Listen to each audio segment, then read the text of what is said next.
If you're a mom lying awake over whether to medicate your child for ADHD, I need to tell you something almost nobody will say out loud. You've been doing the math on only one side of this. Every possible risk of saying yes. But there's a whole other side to the math. The risks of saying no, of waiting, of doing nothing. And in 25 years in private practice, that's the side I've watched loving, careful moms underestimate over and over again, usually until the cost gets too big to ignore. Let me tell you who I'm picturing when I say that. They're 8. He, or even more likely she, is bright, and somewhere deep down, she has already decided that something is wrong with her. Not that her brain works differently, but that she's the problem. I'll come back to her because she's the reason I made this video. I'm Margot, a psychologist, parent coach, and an ADHD mom who's raised 3 children, one with ADHD, and I've spent 25 years helping ADHD families build systems and strategies that work. So here's my honest opinion, the one I'd give you if you were sitting across from me in my office. This was never a choice between doing something risky and being a good, cautious parent. This is a choice between 2 sets of risks, and so far you've only been shown one of them. Because there's a reason you've heard so much about one side of this and almost nothing about the other, and it's not an accident. Until you see how lopsided this conversation has been, everything I tell you next is just going to sound like one more opinion on the pile. For the last 10 or 15 years, ADHD medication has become one of the most controversial topics in parenting. You can't open social media without seeing a post about it. Documentaries, podcast episodes, influencers with a strong take, pediatricians being questioned, parents publicly second-guessing other parents, and almost all of it is pointed in one direction. The risks of medicating, the side effects, the are we overprescribing conversation, the fear that we're medicating away normal childhood, the worry that the pharmaceutical industry is profiting off our children. Now, some of that conversation is fair. There are real things to weigh. I'm not going to pretend otherwise. Side effects exist. Medication isn't right for every child. Decisions should be careful and informed. But notice what's missing from almost every one of those conversations. Nobody is asking, with the same volume and the same urgency, what happens to the child whose ADHD goes untreated. Nobody is making documentaries about the academic gap that opens up in 3rd grade and never closes. Nobody is posting reels about the friendships that don't get made, the self-concept that gets shaped by being the child who's always in trouble. That 8-year-old I told you about, the one who believes that she's not good enough.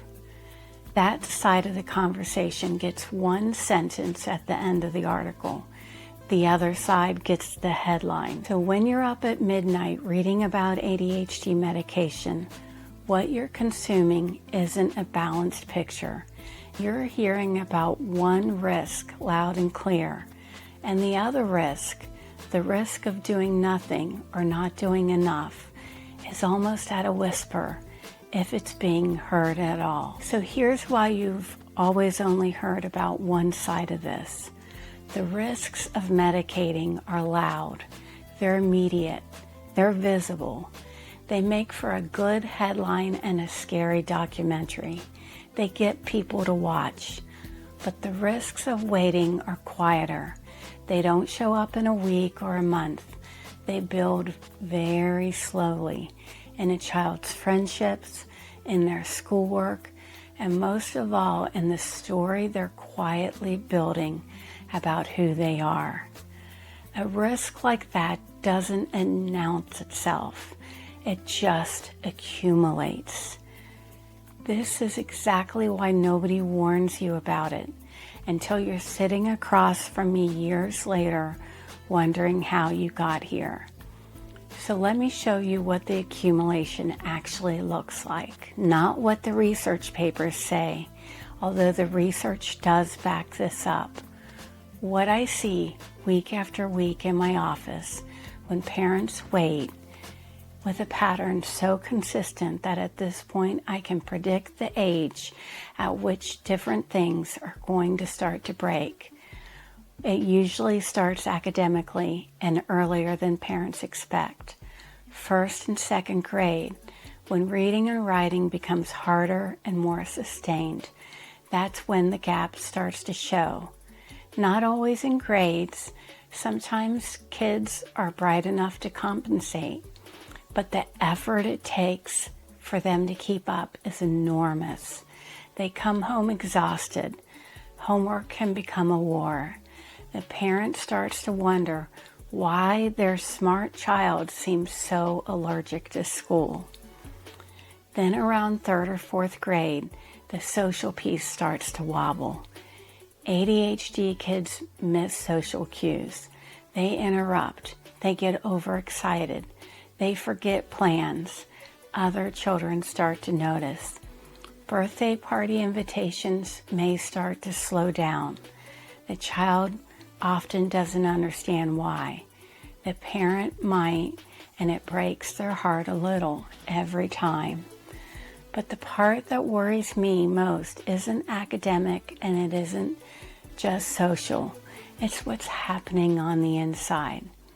Because here's what I've learned in 25 years, and it's the whole reason I told you about that little girl at the start. Long before a child can talk about it, she's gathering evidence about who she is. Every time she's corrected, every time the teacher's voice gets sharp, every time she's the last one to finish, the one who lost the worksheet, or the one who didn't hear the directions, even though everybody else did. She's collecting it. And by the time she's 7 or 8 years old, she's already built a story about herself. Something is wrong with me. That's the part nobody warns parents about. While you're carefully weighing whether to medicate, the clock on her self-esteem is already running. The story she's building about herself won't wait for you to make a decision. So when a parent comes to me at 10 or 11 with a child who's not feeling good about herself, doesn't like school, and has lost their spark, we often look back and realize the ADHD has been untreated or undertreated for years. That's not a child whose ADHD got worse. That's a child whose life around the ADHD got harder and harder and harder until she internalized all of it. That's the risk nobody talks about. And in my office, I see it constantly. Now, if you've been with me this far, you might be feeling a particular kind of tight feeling in your chest, because I just described a path that maybe sounds a little familiar. And before you sit with that, I want to address the fear that's actually driving most of this for parents. Because once you see it, you can make a different kind of decision. When parents come to me unsure about ADHD medication, the fear underneath is almost always one of two things. The first fear is, I don't want to change who my child is. You love this child. You love their energy and their creativity and their chaos. And somewhere on the internet, somebody told you that medication is going to flatten them, dull them, take their sparkle. So you're protecting them from that. The second fear is, I don't want to be a failure at parenting. You feel like if you were a better parent, more consistent, more patient, more organized, your child wouldn't need medication. So saying yes to medication feels like admitting you haven't done well enough and you can't quite bring yourself to do it. Both of these fears are completely understandable. I have felt versions of both of them myself, but I want to gently push back. The first fear assumes that medication changes who your child is. If medication is well managed, that's not what good medication does. Good medication, dosed carefully and monitored, doesn't replace your child with a different child.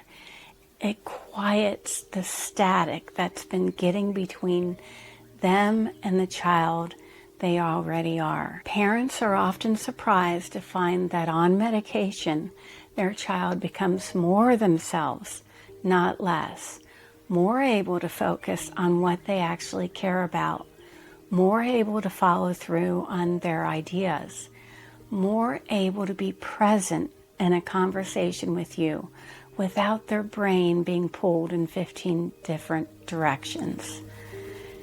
The second fear, that medication means you failed, is the one that breaks my heart the most, because no amount of better parenting is going to change the wiring of your child's brain. Did you hear that? No amount of anything is going to change the wiring of your child's brain.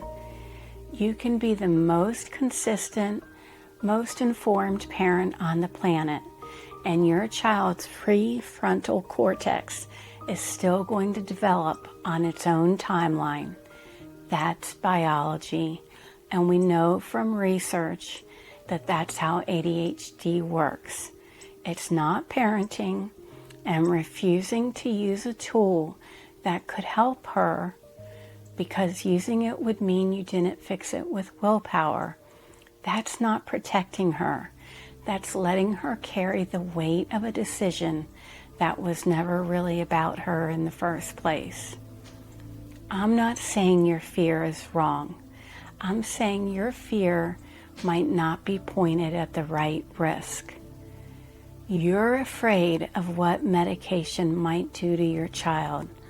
The thing I want you to also be afraid of, at least equally, is what not treating her might do. So before I tell you what I'd actually want you to consider, I want to be really clear about something. Because if you only take one thing from this video with you, I want it to be this. I'm not going to tell you whether to medicate your child. I'm going to tell you something more important. When I work with a family who's weighing this decision, I almost never lead with medication. Medication is only one part of a treatment plan. And for ADHD, it's often a really important part, but it's never the whole thing. A child with ADHD benefits most from three things working together.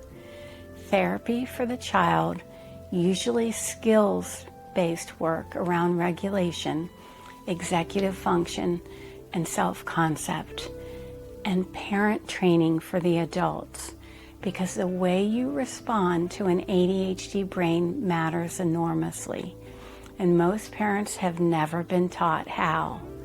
And in many cases, medication, to give the brain enough of a steady baseline that the other two pieces can actually take hold. Skipping any one of those three pieces tends to limit how much the other two can do. Therapy without the parent training puts all the work on the child, and then she goes home to a system that doesn't match what she's learning. Parent training without therapy means the child doesn't get her own space to build skills and a relationship with someone who's just for her. And medication without the other two means you've quieted the static, but you haven't actually taught anybody anything. When parents tell me they're nervous about medicine, my honest response is usually some version of, that's a fair thing to be careful about, and I'd want you to be equally careful about doing nothing.